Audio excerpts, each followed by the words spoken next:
네, 오늘 말씀은 복음을 드러내는 교회란 말씀으로 우리가 함께 말씀 나누려고 합니다.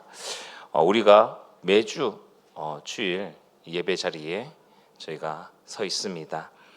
이곳에서 우리가 예배도 드리고 또 찬양도 부르고 또 말씀도 듣는 자리 있죠. 그렇다면은 우리가 신앙생활하는 가운데 또 예배한 자리 있지만 그러면 교회가 무엇이라고 생각하고 있습니까? 교회가 무엇인지 우리는 생각할 때요, 가장 먼저 떠오르는 게 믿음의 사람들이 모여서 예배드리는 곳, 그렇게 생각하기도 하고요. 또 어떤 사람에게는 이 교회가 마음의 위로가 되어지는 그러한 장소일 수도 있고요. 또 어떤 사람들에게는 좋은 사람들을 만날 수 있는 이런 교제의 그러한 장소가 될 수도 있습니다.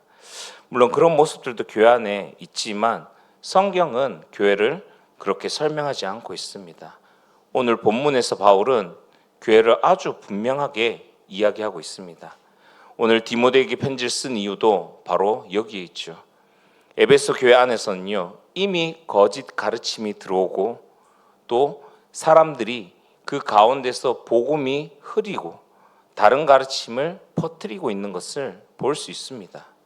그래서 바울은 교회의 직분과 질서를 설명하면서 마지막으로 이 말씀으로 정리합니다. 오늘 디모데에게 쓴 편지의 내용은요, 이 편지를 쓰는 이유는 교회가 무엇인지 알게 하려 합니다 라고 이야기합니다. 지난 2주 동안 저희는 교회 안에서 우리가 어떠한 모습으로 세워져야 되는지, 또 우리가 어떻게 세워져 나갈 때에 교회가 세워지는지에 대한 부분을 계속해서 이야기했습니다. 그리고 바울이 그 이후에 이제는 교회가 무엇인지, 교회가 어떤 공동체인지 다시 분명하게 설명하는 것을 볼 수 있습니다. 교회는요, 세상 가운데 진리를 붙들고 서 있는 공동체로 하나님께서 세우셨습니다. 그래서 교회는 세상 속에서 진리를 만들어내는 것이 아닌 진리를 붙들고 드러내는 곳입니다. 우리가 교회가 무엇인지, 교회가 어떤 곳인지를 놓치고 있게 되면요, 3가지 일이 일어나게 됩니다. 첫 번째가 교회가 하나님의 중심이 아닌 사람의 중심으로 움직이게 됩니다. 두 번째로는 교회가 프로그램이나 시스템 중심으로 움직이는 공동체가 되어지고요. 세 번째는 교회가 세상과 다르지 않은 공동체가 되어집니다. 결국에는 교회의 모든 일과 모든 방향이요, 우리의 의와 또 중심과 우리의 경험, 그리고 세상과 동일한 방법으로 이끌고 가게 된다는 것이죠. 그 결과가 어떻게 되느냐? 결국에는 교회가 무너지는 가운데 갈 수밖에 없다는 것입니다. 그래서 오늘 말씀을 통해서 우리 큰사랑교회가 어떤 교회로 서야 되는지 우리가 함께 살펴보시면서 다시금 복음의 본질을 회복하는 이 새로운 시작 가운데 우리가 세워지며 또 교회를 세워가는 그러한 축복을 누리는 시간 되기를 예수님을 소망합니다. 첫 번째로 교회는 살아계신 하나님의 집입니다. 바울은요, 만일 내가 지체하면 너로 하나님 집에서 어떻게 행하여야 할지를 알게 하려니니 이 집은 살아계신 하나님의 교회요 진리의 기둥과 터니라 라고 이야기합니다. 여기서 바울은 교회를 하나님의 집이라고 부르지요. 이 말은 교회는 그냥 건물이 아닌 하나님이 거하시는, 하나님이 임재하시는 공동체라는 것입니다. 오늘 여기에 교회라는 말은요, 헬라어로 에클레시아입니다. 이 에클레시아는 2 단어를 합친 말인데 에크라는 말과 또 클레오라는 2 말을 합친 말입니다. 에크는 밖으로라는 뜻이고요, 클레오라는 말은 부르다는 말입니다. 즉 불러낸 사람이라는 의미죠. 세상에서 불러낸 사람들이 모이는 공동체, 세상과 구별된, 하나님께서 세상에서 구별되게끔 불러내신 사람들이 모인 곳을 교회라고 합니다. 그래서 많은 사람들이 교회를 생각하면요, 그냥 건물, 모임이라고 생각할 때가 너무나도 많습니다. 교회라고 이야기하면 가장 먼저 떠오르는 게 무엇입니까? 교회 건물과 모양, 크기죠. 그리고 교회를 다닌다, 어디 교회를 다니느냐, 대부분이 건물과 규모를 이야기할 때가 많습니다.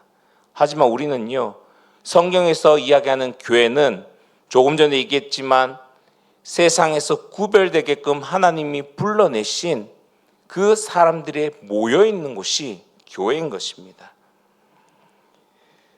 그리고 오늘 하나님의 집이라고 얘기하지 않습니까? 하나님의 집이라는 것은 오늘 헬라어로는 오이코스입니다. 단순한 건물을 이야기하는 것이 아니라요, 오늘 가족 공동체를 의미하는 것입니다. 즉 하나님께서 세상에서 불러내서 모은 그 모인 사람들의 공동체에서 그들이 하나님의 가족의 공동체임을 이야기하고 있는 것입니다. 즉 교회는요, 우리는 하나님께서 세상과 구별되게 부르셨고 하나님이 우리를 그 안에서 한 가족으로 세우셨다는 것입니다. 그래서 교회는 하나님의 백성이 모인 공동체인 겁니다. 그래서 고린도서 3장 16절에 너희는 너희가 하나님의 성전인 것과 하나님의 성령이 너희 안에 거하는 것을 알지 못하느냐. 여러분, 우리 큰사랑 교회는요, 그냥 이름과 건물이 아니라 여러분 성도님들 한 분 한 분이 모여있는 공동체가 교회인 것입니다. 그리고 하나님은 그냥 저희를 모이게끔 한 것이 아닌 한 가족으로 이곳에 모으신 것입니다. 그렇다면 우리는요, 이 모여있는 자리 가운데에서 우리가 한 명 한 명의 가정의 구성원으로서 우리는 서로 보살피며 돌보며 섬기는 자리에 들어가야 되는 것입니다. 지난 주일에 안정된 가정, 바로 세워진 가정이 어떤 가정이라고 했습니까? 문제 없는 것이 아니라요, 어려움이 없는 것이 아닌 돌봄이 있는 가정과 섬김이 있는 가정이라고 이야기했습니다. 우리 교회가 참된 하나님의 집 안에 하나의 가족으로서 나아가기 위해서는요, 우리가 돌봄 가운데 섬기는 가운데 들어가야 된다는 것입니다. 그때에 이 교회가 하나님의 교회로 또 하나님께서 임재하시는 그러한 공동체로 세워지게 되는 것입니다. 하나님이 임재하는 가운데에 우리가 서로 용서하지 못하는 가운데 있고 서로 마음이 맞지 않아 부딪히는 데 가운데 있고 우리가 하나 되지 못하고 사랑하지 못한 가운데 있다면은 이것이 정말 하나님의 임재하시는 공동체인가? 우린 다시 한번 생각해 봐야 될 것입니다. 살아계신 하나님이라는 표현의 의미는 무엇입니까? 왜 굳이 하나님의 교회라고 얘기하면 되는데 바울은 살아계신 하나님의 교회라고 이야기했을까요? 그 당시에 에베소 도시는 수많은 우상 신전들이 있었습니다. 그래서 사람들 눈에는 보이는 신상을 만들고 그 앞에서 예배드리는 그러한 문화가 자리 잡고 있었죠. 하지만 그러한 신상들은요, 말을 하지 못하고 듣지 못하고 움직이지 못하는 죽은 신이었습니다. 그래서 다윗은 시편 115편 4절 7절에 그들의 우상은 은과 금이요 사람의 손으로 만드는 것이라 입이 있어도 말하지 못하며 눈이 있어도 보지 못하며 귀가 있어도 듣지 못하며. 하지만 하나님은요, 살아계신 하나님이십니다. 지금도 역사하시고요, 지금도 말씀하시며 지금도 교회를 다스리시는 하나님이십니다. 지금도 우리와 함께 계시면서 우리를 통치하시고 하나님의 구원 계획 속에 우리를 세우시고 그 계획 속에서 우리를 이끌어 가시는, 우리의 인생을 통해서 다른 인생들을 구원하는, 살리는 그곳으로 이끌고 가시는 살아계신 하나님이시라는 것입니다. 그냥 우리가 모여서 잠시 예배드리고 끝나는 것이 아니라요, 지금 우리가 모여있는 이 시간을 통해서 우리를 세우시고 또 우리 개개인을 통해서 하나님께서 계획하신 한 영혼들을 살리기 위해 우리를 모으시고 부르신 그 공동체란 것입니다. 그래서 우리는 지금 우리가 이렇게 있는 이곳에 살아계신 하나님께서 임재하시고 역사하신다는 것을 기억해야 될 것입니다. 그래서 하나님이 중심이 된 교회는요, 세 가지의 변화가 교회 안에서 일어나게 됩니다. 첫 번째로 예배가 달라집니다. 예배는요, 단순한 순서가 아니라 하나님을 만나는 시간입니다. 이 시간에요, 하나님께서는 여러분들 개개인을 향한 말씀을 분명히 주시고 계십니다. 그 말씀을 주시고 우리는 그 말씀을 붙잡기 위해 이 자리에 앉아 있는 것이죠. 근데 예배가 끝난 이후에 돌아갔을 때에 우리가 붙잡는 말씀이 없다. 우리가 예배하는 가운데 집중하고 있지만 우리가 무언가를 받아갈 수는 없다. 세상에서 주지 못하는, 온전히 하나님께서만 주시는 것을 붙잡지 못하고 간다는 것은요, 우리가 이 자리에 앉아 있을 때 하나님의 말씀을 통해서 구하는 우리의 기준이요, 세상의 기준이 되어 있기 때문입니다. 우리의 복, 하나님께 주시는 그 복을 우리는 어떻게 생각하고 있습니까? 우리는 이 자리에 앉아 있으면서도요, 하나님의 말씀을 구하며 응답을 구하지만 그 응답의 기준이요, 세상의 기준과 동일하게 되어 있다는 것입니다. 오늘 말씀을 통해서 내가 응답받는 것이 경제적인 문제에서 벗어나는 것이고 좀 더 내가 부한 삶을 사는 것이 응답이라 생각하고 앉아 있고요, 또 무언가 내 문제가 해결되어지는 것, 또 어려움이나 고난이나 자녀의 문제가 해결되어지는 것이 내가 오늘 이 자리에서 받고 싶은 하나님이 주시는 복이라고 생각하고 있기 때문인 것입니다. 이것이요, 가만히 보면은 세상에서 사람들이 추구하면서 붙잡고 나아가는 성공과 그들이 원하는 복이랑 다른 게 하나도 없다는 것입니다. 우리는요, 세상과 구별됐고요, 우리의 소속은 하늘나라의 소속이 되어 있습니다. 우리는요, 하나님 통치 아래 하늘나라의 법을 따라가고 있는 것입니다. 그런데 왜 우리는 이 자리에 앉아 있으면서 하나님을 만나는 이 시간에 우리의 기준과 모든 구하는 것들이 세상과 동일한 것을 의미한 것입니다. 그렇게 되니까 하나님은 이 세상에서 우리가 구할 수 없는, 얻을 수 없는 존귀한 보석과 보배된 진리를 우리에게 주시는데 우리는 우리가 원하는 것과 다르기 때문에 이미 주신 것을 붙잡지 못하고요, 보지 못하고 돌아가게 되는 것입니다. 이 시간에 우리가 세상을 살아가며 세상 속에 세상의 법과 기준을 모두 내려놓고요, 온전히 주님만 바라보며 서시기 바랍니다. 그렇게 되면요, 이 예배하는 시간이 달라질 수밖에 없습니다. 그냥 주일에 한 번 와서 예배 드리는 것이 끝나는 것이 아니라 이 시간이 정말 하나님을 만나는 시간이며 하나님의 말씀이 내게 새겨지는 중요한 시간이고요, 그 말씀이 깨달아지며 내가 그 말씀대로 살아갈 수밖에 없는 힘을 주시는 시간이 되어지는 것입니다. 그리고 두 번째로 관계가 달라집니다. 사람의 중심에 공동체에 있으면요, 갈등이 일어날 수밖에 없습니다. 우리는 너무나도 다른 환경에서 지내고 있고요, 자라났고 살아가고 있습니다. 우리가 서로 잘 안다고 얘기하지만 결국에는 서로의 관계 속에서요, 어느 순간에 갈등이 생기고요, 오해가 생기고 또 그 말 한마디에 상처가 생기고요, 그로 인해서 교회가 무너질 수밖에 없는 자리로 가게 되는 것입니다. 그것이 우리가 사람의 중심의 공동체로 되었기 때문입니다. 하지만 하나님의 중심의 공동체로 세워지면요, 우리는 겸손의 자리에 갈 수밖에 없습니다. 왜 겸손할 수밖에 없습니까? 모든 것이 하나님의 은혜이기 때문입니다.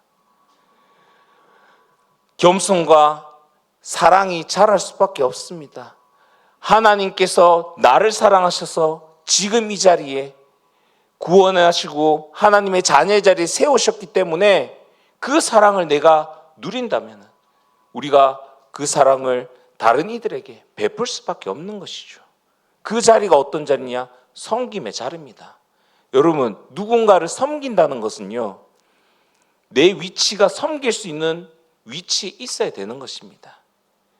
그만큼 내가 한 사람을 섬길 수 있는 위치에 있어야지 그 사람을 이해할 수 있고요, 그 사람을 수용하고 어떠한 말이라도 내가 품고 넘어갈 수 있는 자리에 있는 것입니다. 이처럼 우리가 하나님 중심의 공동체가 되어지면 아직 어떤 사람의 말 한마디에 내가 상처받고 무너지는 것이 아니라요, 그 사람을 이해하고 섬기는 자리에 들어가게 되고요, 또 상처받은 이들을 위로하는 자리에 들어갈 수밖에 없는 겁니다. 가장 먼저 회복되어지는 것이 관계가 회복되어지는 것입니다. 세 번째로 사명이 분명해집니다. 교회는 세상 속에서 무엇을 해야 되는지 분명하게 알게 되는 것입니다. 왜 그렇습니까? 하나님의 뜻이 무엇인지 알기 때문이라는 것이죠. 그렇다면은 우리 큰사랑교회 사명이 분명해져야 되는데 우리는 어떤 사명을 붙잡고 나아가야 됩니까? 세상 속에서 우리 큰사랑교회는 무엇을 해 나가야 됩니까? 오늘 이 시간에 그 하나님의 뜻을 찾는 시간이 되시길 바랍니다. 교회는요, 하나님이 거하시는 공동체임을 기억하시기 바랍니다. 가장 큰 특징이 하나님의 임재하심, 그리고 하나님이 계신 교회는 세상과 구별되었다는 겁니다. 그렇기 때문에 우리의 말이 달라질 수밖에 없고요, 삶이 달라질 수밖에 없고 우리의 가정이 달라지며 변할 수밖에 없는 것입니다. 왜 그렇습니까? 그 가정과 교회와 우리의 속에 세상을 비추는 빛이 있기 때문인 것입니다. 예수께서 마태복음 5장 14절에 너희는 세상의 빛이라. 빛은 어둠 속에서 드러나는 것입니다. 하나님이 함께 하시는 교회는 세상 속에서 복음의 빛을 비추는 공동체인 것입니다. 그래서 우리는 이 교회가 하나님이 살아계신 하나님의 집이라는 것, 하나님이 세상에서 구별해서 불러낸 하나님의 가족이 모이는 자리임을 기억하시기 바랍니다. 그냥 우리가 모이는 조직이 아니에요. 그냥 모임이 아닙니다. 그렇다면요, 오늘 이 말씀을 깊게 묵상하시면서 오늘 이 자리에 계시는 성도님들을 한번 생각하시며 보시기 바랍니다. 하나님께서 구별하셔서 세상에서 건져내어 다른 곳이 아닌 큰사랑교회로 보내신 나의 가족입니다. 나의 가족이라고 생각하시면서 보실 때요, 그 사람을 용서할 수밖에 없고 화해할 수밖에 없고요, 우리가 사랑할 수밖에 없는 자리에 들어가게 되는 것입니다. 진정한 교회의 의미를 회복하는 시간 되시기를 소망합니다. 두 번째는 교회는 진리의 기둥과 터입니다.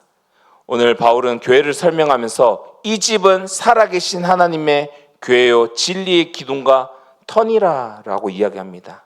이 표현은요, 교회의 사명을 가장 정확하게 보여주는 말씀입니다. 오늘 진리의 기둥이라는 의미는요, 그 당시 건축 구조물에서 기둥은 매우 중요한 역할을 했습니다. 기둥은 건물을 떠받치는 가운데 있으면서도요, 그 기둥이 무너지면은 결국에는 건물도 무너지게 되는 것입니다. 또한 그 기둥이 먼 곳에서 보았을 때의 그 건물을 상징하는 그러한 기둥이었습니다. 그래서 바울이 진리의 기둥이라 말한 것은 두 가지의 의미가 있습니다. 첫 번째로 진리를 붙들고 지탱하는 역할이고요, 두 번째로는 진리를 세상에 드러내는 역할입니다. 오늘 진리의 기둥이라고 이야기한 것은 우리가 진리를 붙들고 있는 교회 공동체로서 있어야 되는 것이며, 두 번째로는 그 진리를 세상에 드러내는 가운데 있어야 되는 것을 이야기하고 있는 것입니다. 그리고 진리의 터라는 의미는 기초를 이야기하는 것입니다. 터는 건물의 기초가 되는 부분이죠. 기초가 약하면요, 건물이 아무리 화려하더라도 무너질 수밖에 없습니다. 그래서 마태복음 7장 24절 25절 말씀 보시면, 그러므로 누구든지 나의 이 말을 듣고 행하는 자는 그 집을 반석 위에 지은 지혜로운 사람 같으리니 비가 내리고 창수가 나고 바람이 불어 그 집에 부딪히되 무너지지 아니하니 이는 주초를 반석 위에 놓은 까닭이요. 우리 교회의 기초는요, 든든한 시스템에 의해서 세워진 것이 아닙니다. 어떠한 프로그램에 세워진 것도 아닙니다. 우리 교회의 기초는 사람의 능력에 위에 세워진 것도 아닙니다. 우리 교회의 기초는 진리 위에 세워져야 되는 것입니다. 그 진리가 무엇입니까? 바로 예수 그리스도이십니다. 예수님께서 요한복음 14장 6절에 내가 곧 길이요 진리요 생명이니 나로 말미암지 않고 아버지께로 올 자가 없느니라. 진리는 예수 그리스도 자신이십니다. 그리고 복음은 예수 그리스도의 구원의 사건, 예수님께서 이 땅에 오셨고 십자가에 죽으셨으며 부활하셨고 지금도 살아계시며 지금도 이 시간에 우리와 함께 하시며 우리를 이끌어고 하신다는 것, 이것이 복음인 것입니다. 지금 시대엔 진리가 점점 더 상대화가 되어가는 시대입니다. 모든 사람들이요, 모든 생각은 다 옳다고 이야기합니다. 그리고 각자의 진리가 있고 절대적인 기준은 없다라고 이야기하죠. 그래서 사람들이 기준이 없는 그러한 삶을 살아가는 시대가 지금의 시대가 아닌가 싶습니다. 그렇게 되니까 어떻게 됩니까? 점점 우리가 자주 보는 것들이 도덕이 흔들려서 도덕적이 못한 모습들, 또 가치도 흔들리는 가운데 인생의 방향도 흔들려가는 그러한 부분들을 우리가 뉴스나 또 다른 미디어를 통해서 많이 보고 있습니다. 결국에는요, 진리의 이 기준이 없이 살아가는 거 보니까 무너질 수밖에 없는 것입니다. 그렇지만 하나님은 세상 가운데 진리를 붙들고 서 있는 공동체를 세우셨는데 그 공동체가 바로 교회인 것입니다. 우리의 교회의 역할은요, 세상과 타협하면서 나아가는 것이 아니라 진리를 붙들고 온전히 진리만을 바라보며 따라 나가는 것입니다. 그래서 진리를 붙든 교회의 모습은 세 가지 특징이 있습니다. 좀 전에 얘기했지만 말씀의 중심의 교회가 됩니다. 우리의 삶의 기준이 온전히 하나님의 말씀 위에 세워지는 것입니다. 그리고 두 번째는 기도하는 교회입니다. 진리를 붙들기 위해 하나님의 뜻을 구하는 가운데 들어가는 교회죠. 그리고 세 번째는 복음을 전하는 교회입니다. 진리를 그냥 붙들고 있는 데만 있는 것이 아니라 이제는 우리가 붙잡고 있는 이 진리를 세상에 드러내고 세상에 전하는 가운데 들어가는 것입니다. 이를 위해서요, 우리가 정말 진리를 붙드는 교회로서 그 모습을 회복해야 될 것입니다. 우리가 계속해서 말씀을 읽고 있지 않습니까? 그 말씀을 읽는 가운데서요, 정말 하나님께 집중하는 그 시간, 말씀에 집중하는 시간을 회복하시기 바랍니다. 그리고 기도하는 교회, 기도하는 자리에 들어가시기 바랍니다. 솔직히 이야기해서요, 우리가 얼마나 함께 기도하고 있습니까? 우리 장로님들도 교회 왔을 때에 장로님들 함께 모여서 기도하는 시간이 있습니까? 우리 집사님들, 또 권사님들, 또 우리 대학 청년분들 동일하게 왔을 때에 정말 교회를 놓고 함께 모여 기도하는 시간, 정말 우리 후대들을 놓고 함께 기도하는 시간, 이러한 시간이요, 우리가 일주일에 한 번 모이는 이 시간에 기도한 시간이 없다면은 언제 우리가 기도하겠습니까? 정말 우리가 이 진리의 말씀을 붙잡고 예수 그리스도를 붙잡고 나가는 가운데 있다면은 정말 교회를 위해서, 우리 후대들을 위해서, 성도들을 위해서, 더 나아가 현장을 위해서 기도하는 그 시간이 교회 안에서 있어야 되는 것입니다. 그렇게 되어질 때 자연스럽게 우리가 어떻게 됩니까? 이 진리의 말씀을 세상에 전하는 가운데, 드러내는 가운데 나아가게 되는 것입니다. 그래서 바울은요, 교회는 진리의 기둥과 터라고 이야기한 것처럼 우리는 진리를 붙들고 세상에 드러내는 공동체로 세워져야 될 것입니다. 세 번째로, 교회는 예수 그리스도를 세상에 드러내는 공동체입니다. 16절에 바울은 교회의 정체성을 설명한 후에요, 마지막에 복음의 핵심을 선언합니다. 크도다 경건의 비밀이여 그렇지 않다 하는 이 없도다. 여기서 말하는 경건의 비밀은요, 신앙의 생활의 비밀이나 신비로운 체험을 얘기하는 것이 아닙니다. 바울이 이야기하는 경건의 비밀은 복음 그 자체인 것입니다.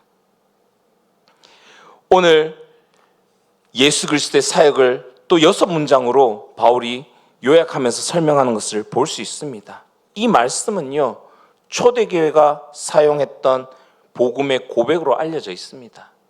그리고 초대교회가 예수님께 승천하신 이후에 받은 응답들과 그 교회의 기준을 볼 수 있는 부분인 것입니다. 첫 번째로, 그는 육신으로 나타난 바 되시고 라고 얘기합니다. 성육신을 이야기하시는 것이죠. 첫 번째 선언은 예수님의 성육신입니다.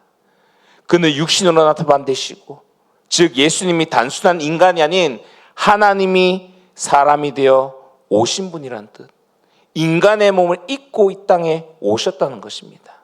요한복음 1장 14절에 말씀이 육신이 되어 우리 가운데 거하심에 우리가 그의 영광을 보니, 예수님은 우리와 같은 몸을 입고 우리와 같은 삶을 사시면서 우리와 같은 고통과 배고픔, 슬픔, 모든 것을 경험하셨고 겪으셨습니다.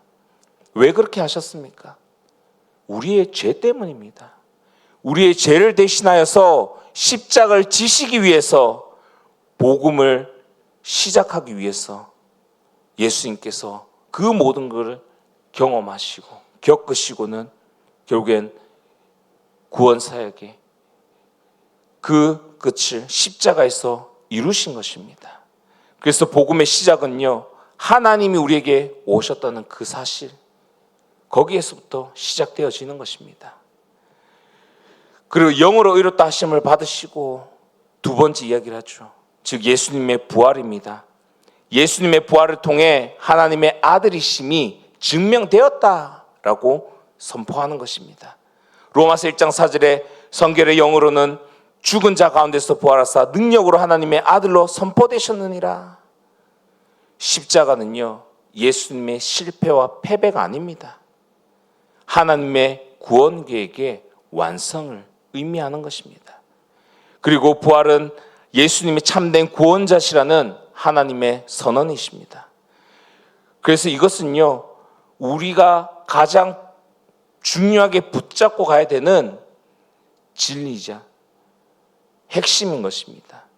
부활하신 예수 그리스도, 우리의 죄를 위해서 대속물로 죽으시고 하나님은 증거로 다시 부활하신 예수 그리스도, 그리고 하늘의 증거를 보이신 것을 볼 수 있습니다.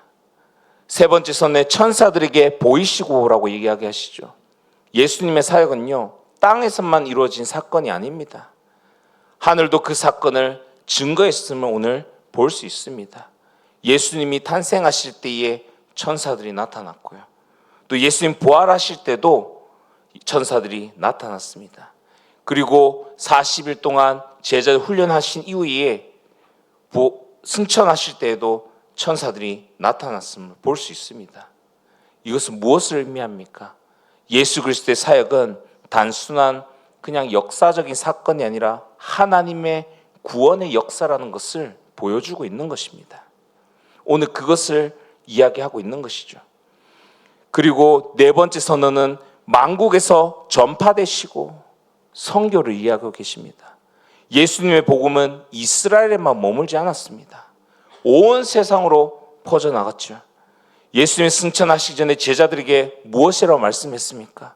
사도행전 1장 8절에 오직 성령이 너희에게 임하시면 너희가 권능을 받고 예루살렘과 온 유대와 사마리아 땅끝까지 이르러 내 증인이 되리라.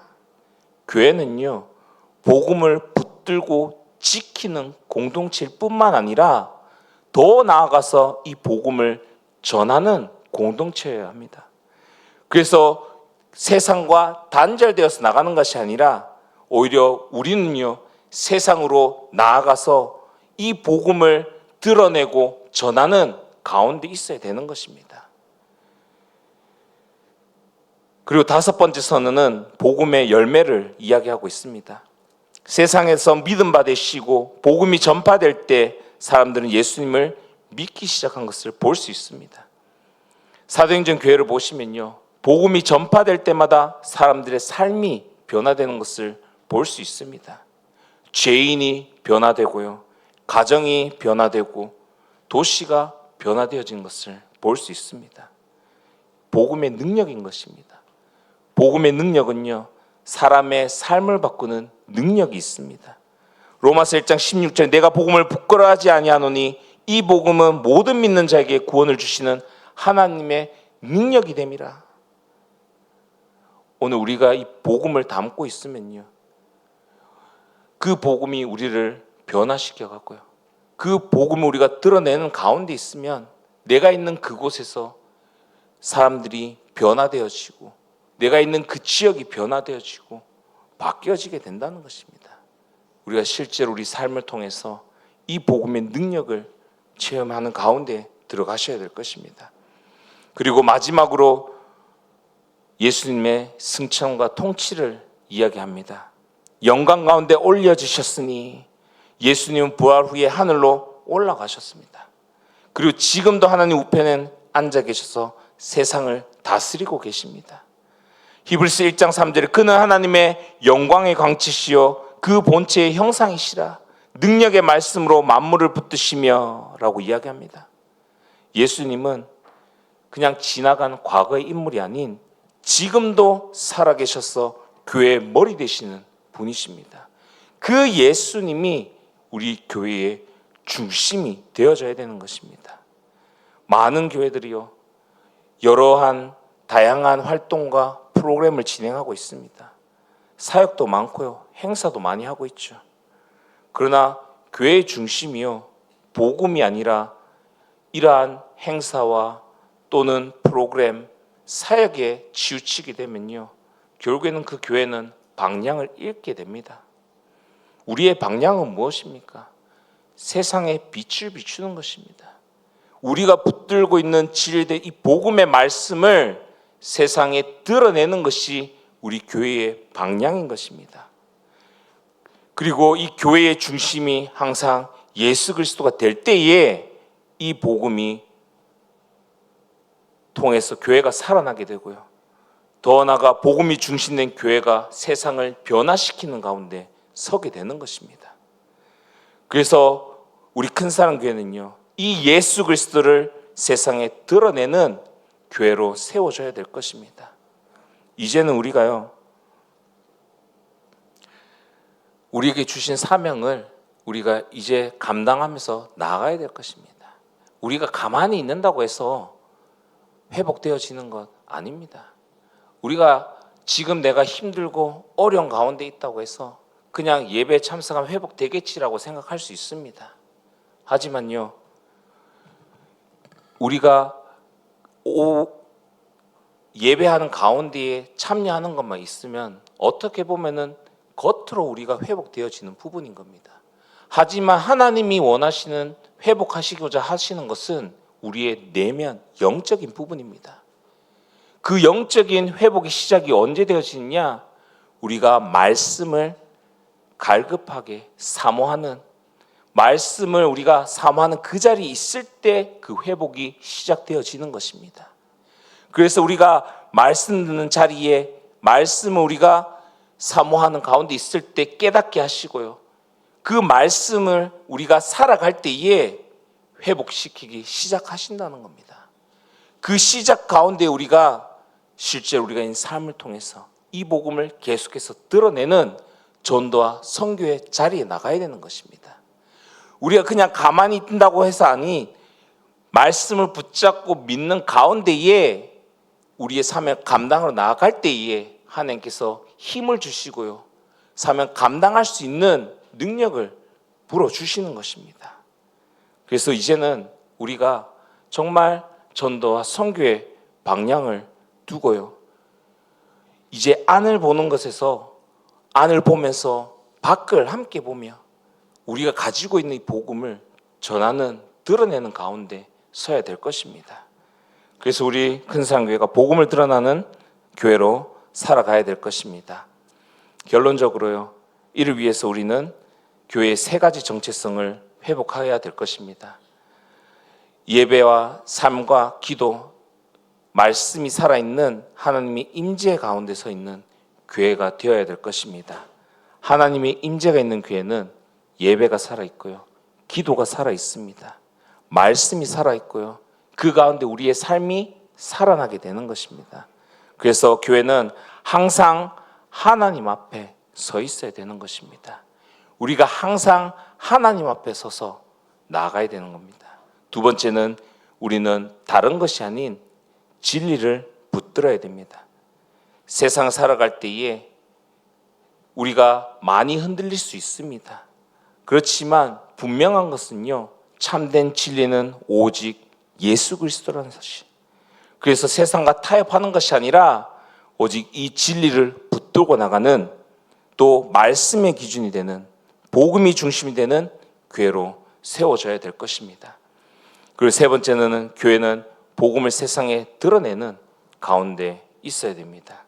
그래서 우리가 이제는 이 복음을 세상에 드러내는 전도와 선교가 회복되어지는 교회로 세워져야 될 것입니다. 예수님께서 너희는 세상의 빛이라 하신 것처럼 이 어두운 세상에 빛을 비추는 모든 성도님 개인과 큰사랑교회 되기를 예수님 소망합니다. 그래서 이제는 멈추지 말고요, 이제는 계속해서 드러내는 그 가운데 서는 우리 교회가, 그래서 전도하는 교회, 또 선교하는 교회로 세워져야 될 것입니다. 4월달 되면은 이제 선교대회가 준비되고 있습니다.